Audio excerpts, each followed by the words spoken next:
Bismillahirrahmanirrahim. Assalamu alaikum. My name is Aatfa Hoda and I'm 9 years old. This is my around 7th time coming to Iraq, and it's been such a good experience. I can't explain how it feels to come here so many times, and it feels so good. And I come here with my parents and an organization called Global Kindness Foundation, which does dental, and if there is medical as well, care for orphans, especially in different schools. Like for example, in Najaf we go to al-Zahra school, and just to see the kids smiling, it makes your heart you feel love for them, especially because they've lost at least their father, sometimes even their mother as well. You just feel like you feel so great, and it feels so good just to talk to them, even if you don't speak their language. It just feels so great. I make many friends just by smiling and then playing around with them, like sometimes with balloons and sometimes even playing soccer outside for a little bit. It's hard to explain how you can make friends with them non-verbally, especially because I don't speak Arabic. And so it's amazing how it can happen like that. When you are in the sky, how do you talk with Imam Hussein or other people? I usually talk in my mind, but sometimes I express it when I really feel that strong connection rather than a weak connection. But when I feel a really strong connection, I feel like I'm getting pulled towards the shrine of Imam and Hussein quicker and quicker as time goes by, quicker. Even though there's so much rush, I feel that it only takes like 2 minutes to get there when it takes around 5. Just that connection with Imam Hussein, talking to him, it's amazing. What do you say? I ask for dua. I ask for my duas, and I think about what I've done in my day, especially when I'm going to work, what I've done in my day and what I can do better the next day. And so I think about that, and while I'm doing my Hajj duas to Imam and Hussein, and hard to explain how incredible, just looking at the site of the Zyarah as well, it's incredible. You know Lady Sakina? Yeah. Can you tell me something? Her story? I sort of know her story, not really though. But from what I've heard of her story, it's unbelievable what she suffered through.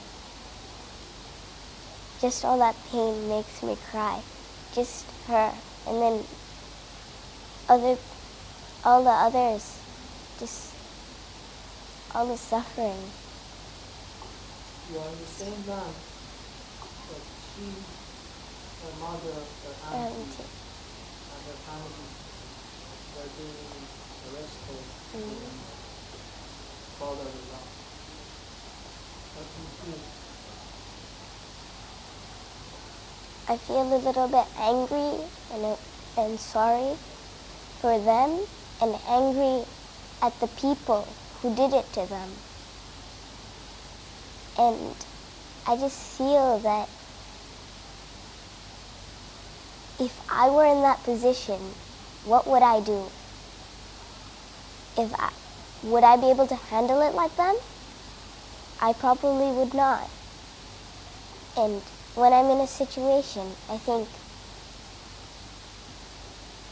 how would they deal with this situation?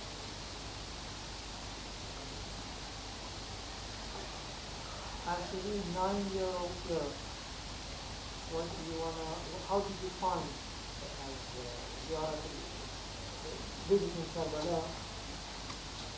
Was it hard for you, difficult or easy? And how do you want to encourage people your age? Well, my first few trips were overwhelming for me, especially since I was at a young age. But after that, I got used to it and I felt the connection was even stronger. And I felt that it was amazing, and I would really recommend this to people who would want to come for the Zyarah. And I would recommend this to anyone, not even people my age, anyone who wants to go and who wants to feel that strong connection and who wants to pray the Zyarah of Imam and Hussein. What was the effect of the sleep on the rest of your life?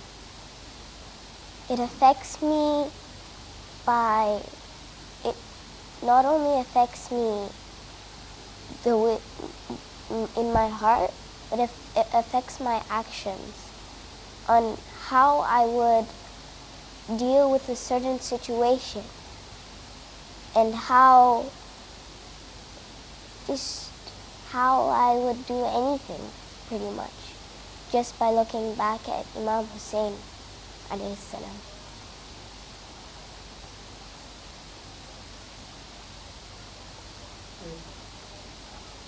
You are alone somewhere here in the Karbala area. The bad girl comes to you, shouts on you, and slaps your face. What did you feel? I feel hurt that they're doing this to me, and I would actually feel angry rather than how at the time of Imam Hussein, how Imam Hussein's family dealt with it. I would probably feel angry at that person and really Can you imagine annoyed. how was the feelings of the daughters of Imam Hussein at that time? No, I cannot imagine them being tortured like that. and in that position, but still how they dealt with it, I cannot imagine what they felt. My final message would be to anyone who wants to come to the Zyarah of Imam al-Hussein, come. Even though you hear about these dangers and stuff, Iraq is still a safe place.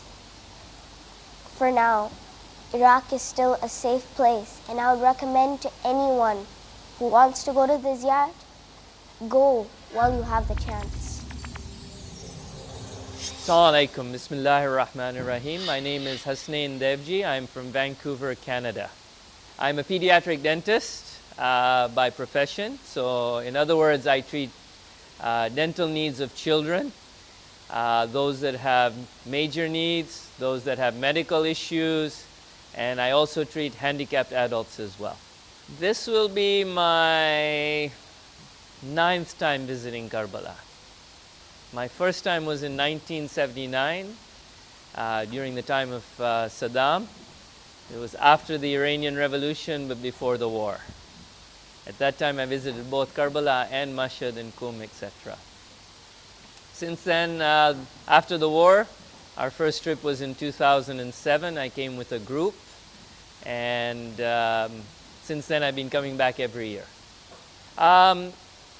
Our group is known as Global Kindness Foundation. It is a Canadian-based charity that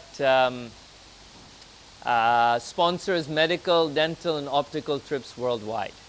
We've gone to numerous countries ranging from South America, Peru, to Africa, Tanzania, and we've also gone to India, and obviously Iraq as well. We've been coming for the last 7 years. And our objective as a group is to try and treat as many children as we can, in particular the orphans.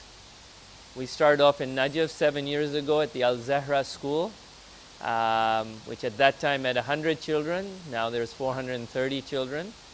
And since then we've expanded to the al-Ruqayya school in Karbala, as well as the school in Kazmain as well. This year we have a group of 45 volunteers that come. They all pay their own way. Amongst them there are 11 dentists from various parts of the world. We have dentists from Canada, the United States of America, from Tanzania, and a large contingent from the UK, from England. We also have volunteers from Dubai that have come and joined us as well. My main supplication right now is that there be peace in Iraq. Things in Iraq, as you know, are not very good right now. And I pray that there is peace and tranquility in Iraq, and it makes it easier for people to come here. Not that we've had any problems coming, it has been very safe, etc.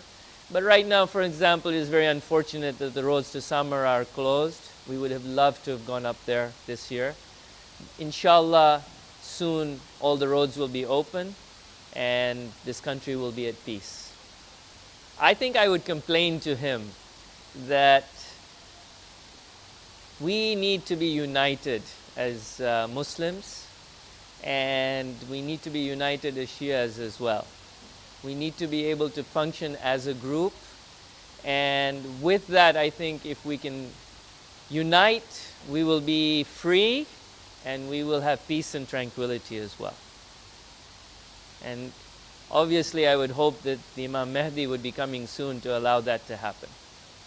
Actually I do. I heard someone yesterday tell me about that. And the reason is that in ancient Arabian tradition, if someone was murdered and their murderer was not found, or there was no compensation given for that murder, then a red flag would be raised until the murderer or compensation was paid for that murder. And therefore it is still red because compensation has not been paid.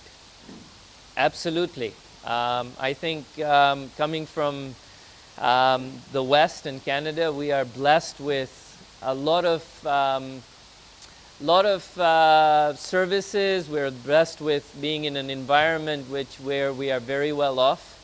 And I think when we see the hardship that the people around here are facing, it does affect the heart. But what I also see is that the resilience of the people of Iraq has been mind-boggling.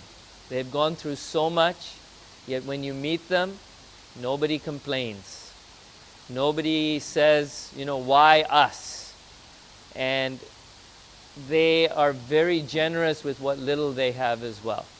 So I think, yes, it has had a major effect on my overall life. I think for me, giving back is what's most important. For me to sit on a beach in Hawaii, I don't know what I'd be doing. I'd be bored pretty quickly. I can't sit around and do nothing. For us, and I think I speak for the group as a whole, for us, working and helping people is what gives us the most satisfaction. And I think that's why we're here.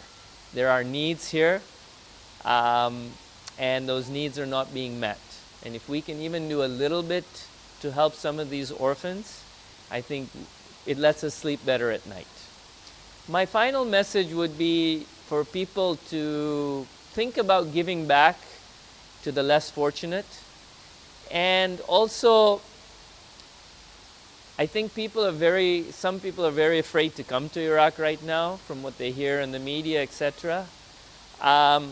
I'm sure some parts of Iraq are not safe to go to right now, but I can assure you that the holy places of Karbala, Najaf, and Qazmain are very safe. And if anybody wants to come and is listening to this, feel free to come. It is a good place to be, and this is a very, very welcoming place. Thank you.